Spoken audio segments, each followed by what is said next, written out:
So my name is Medea Benjamin. I'm with Code Pink. We called this demonstration here yesterday after we heard that PJ Crowley had been forced to resign after he said what is obvious to all of us, which is that Bradley Manning's treatment is counterproductive, stupid, and ridiculous. Now, that is a mild way of saying what Bradley Manning's treatment really is. And those of us here would say his treatment is really torture. We have been against torture everywhere in the world. We've been protesting U.S. policies under Bush and now under Obama, torture of people in Guantanamo and overseas. And now we have the case of torture of Bradley Manning. Remember, we're talking about pre-trial confinement. Bradley Manning has not been found guilty of anything. And the way he is treated is downright un-American. So we are here to say that PJ Crowley was right, that there's absolutely no reason that he should have been forced to resign. In fact, we're here to bring a badge of courage to PJ Crowley to say thank you for speaking out. And we're also here to say to Hillary Clinton that she should be proud that somebody who was a spokesperson for the State Department had the courage to tell the truth. Now, we have looked a lot at what has been leaked by the WikiLeaks documents. We don't know yet if Bradley Manning is indeed the leaker, but if he is, we know that the video that was leaked of Iraq showed innocent Iraqis on the ground, unprovoked, being shot out by an Apache helicopter that led to the death of 12 of them, including Reuters' cameraman, and that a Good Samaritan who stopped in a van to try to help with his 2 kids in the car was shot and the 2 kids were wounded. Now, none of those soldiers involved in that incident has gone to jail. So what's the conclusion there? That you're better off committing a war crime than exposing a war crime. And we can give you example after example where war crimes committed by our soldiers, by NATO soldiers in Iraq and Afghanistan have not been prosecuted. And yet there Bradley Manning, if indeed he is the leaker, is behind bars being treated like a criminal without even having been tried. And indeed, if he is the one who leaked the information, doing a world of good for us, because this is information we as American citizens need to know to judge the policies of our government. We've also seen how some of the material that have come out in WikiLeaks have helped lead to uprisings throughout the Middle East that have been a wave of democratic uprisings that we should be proud of and inspired by. So the leaking of these documents has done good not only to inform American citizens, but inform people in countries throughout the world about issues that their governments have been involved in. So we say that if Bradley Manning was indeed the leaker, he is, for us, an American hero. And whether or not he is a leaker, he is entitled to due process, and that he shouldn't be kept in inhumane conditions in Quantico. We will be joining a larger group that will be going to Quantico on Sunday to protest Bradley Manning's condition. But this was a spontaneous demonstration that we called because of the forced resignation of PJ Crowley. So we're going to... Could you explain why we're naked? Yes.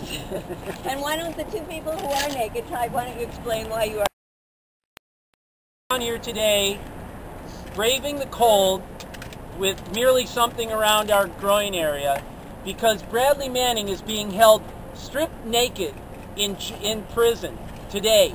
His own father, who's been silent through this whole thing, finally came out and said, enough is enough. We have a Guantanamo in our backyard. We're keeping prisoners naked. He's not given his exercise time. He's not allowed to communicate with people. This is all wrong, and that's why I'm not wearing clothes today. I just want to say that the prevention of injury order, the supposed prevention of injury that requires him to be naked most of the time, to get only 1 hour of exercise a day, is obviously designed to actually create injury. It's not designed to help him. The man is in strong mental health. What he needs is support. What he needs is to be treated like a human, to be treated with common humanity and decency, the same as every American is guaranteed in the Constitution. It's that simple. They said that the reason they forced him to strip naked is because he made a comment that he could do harm to himself by the elastic on his underwear with his flip-flops. That was a sarcastic comment that he made that anybody would know, and instead they used it as an excuse to further humiliate him. So it wasn't enough that he's being kept 23 out of 24 hours a day in solitary confinement. It's not enough that every 5 minutes he's being harassed, asked if he is, quote, okay, and certainly he is not okay, but let's say that he is. On top of that, they then take away his clothes at nighttime. So this is trying to break him. They want him to speak out against Julian Assange. They want to get to WikiLeaks, and this is why they are doing this. This is un-American. It's not right. We think President Obama, who is a constitutional lawyer, ought to go back and read his law books and ought to speak out himself and tell the DOD that he will not tolerate this kind of treatment for Bradley Manning. So,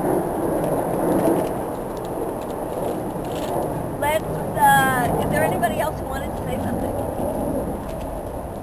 Mike. My name is Mike Marceau. I'm a member of Veterans for Peace.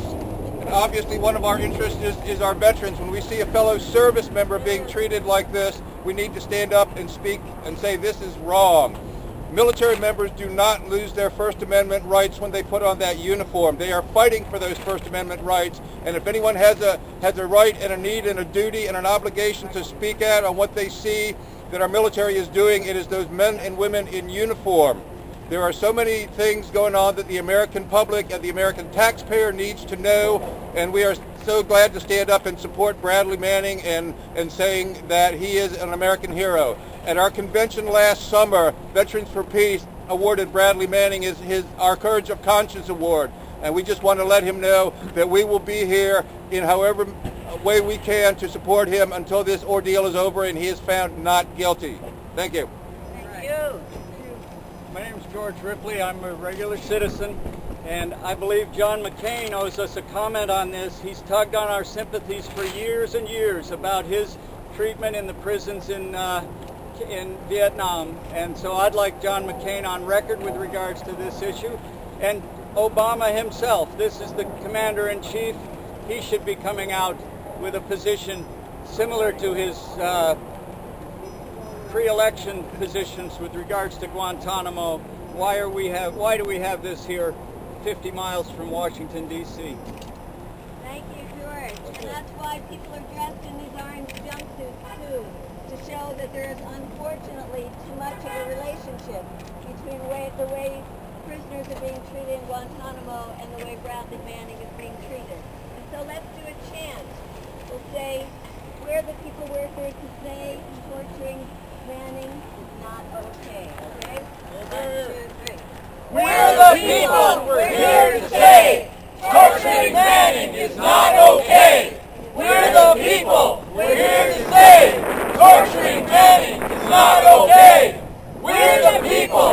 We're here to say torturing Manning is not okay. Thank you. Now we have right here a former CIA agent for how many years?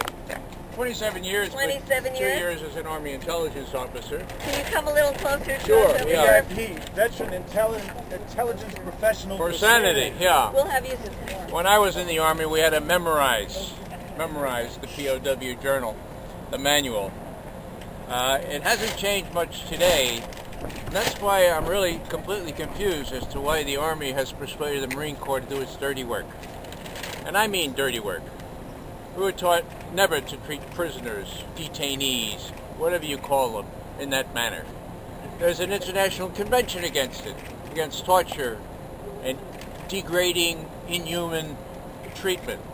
We signed that covenant, and yet we are not only guilty of prescinding from it, from ignoring it abroad in places like Guantanamo, places like Bagram in Afghanistan, in places like Baghdad, in places where Bradley Manning watched young people writing term papers critical of the government being wrapped up and thrown into prison where he knew they would be tortured.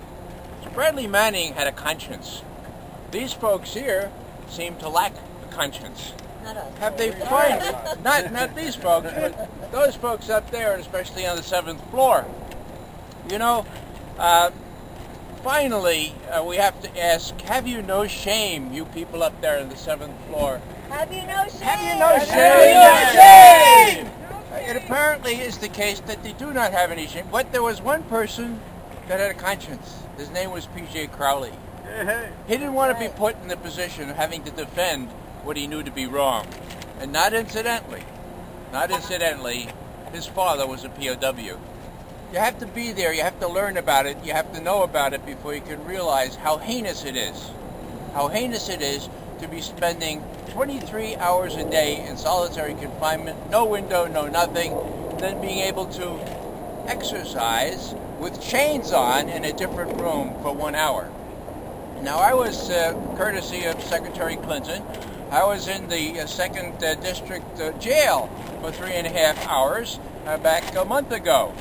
I was arrested for standing silently during one of her speeches. Now, I was there for 3.5 hours. I knew I was going to get out, and it was still oppressive. So I could imagine, well, I can hardly imagine. I have a little taste of what Bradley Manning is going through as we speak, okay? As we speak. 42.5 miles from here, okay? This is America? Give me a break.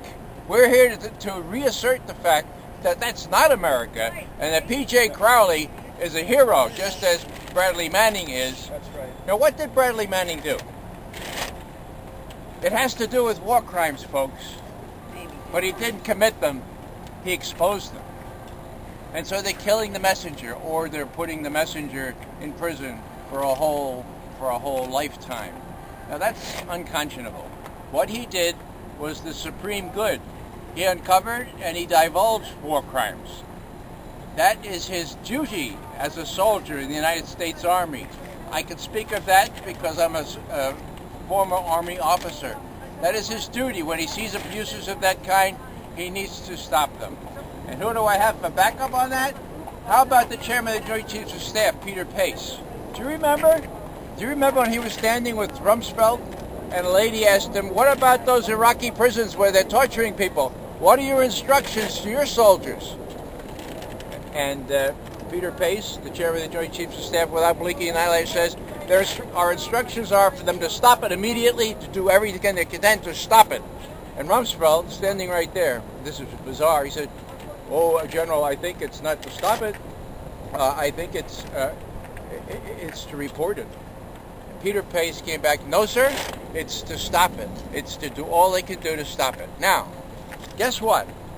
A year later, it came out in the WikiLeaks document, revealed, we think, by WikiLeaks for sure, we don't know the source. It came out that Donald Rumsfeld had issued an order that if Iraqis or third-person prisoners were being mistreated, tortured, all that the American soldiers were required to do was to report it. Report it to whom? To the Iraqi authorities. Who are the Iraqi authorities? The ones doing the torture. So that's Rumsfeld for you, and that's Peter Pace reasserting the Army values. Now, once again, I don't know how the less than smart people in the Marine Corps let themselves be persuaded to do the Army's dirty work for them, to do the dirty work commissioned by the Secretary of State and Secretary of Defense. I don't know how you get the Marine Corps to do such a dumb thing, but PJ Crowley saw it as unconscionable. He spoke out, and he was willing to trade his job for his honesty and his integrity. And we admire PJ Crowley today. Thank you. So we're going to try to deliver this badge of courage to PJ Crowley that says, Pink Badge of Courage to PJ Crowley for speaking out against the abuse of Bradley Manning. We're going to deliver this now. Then we're going to walk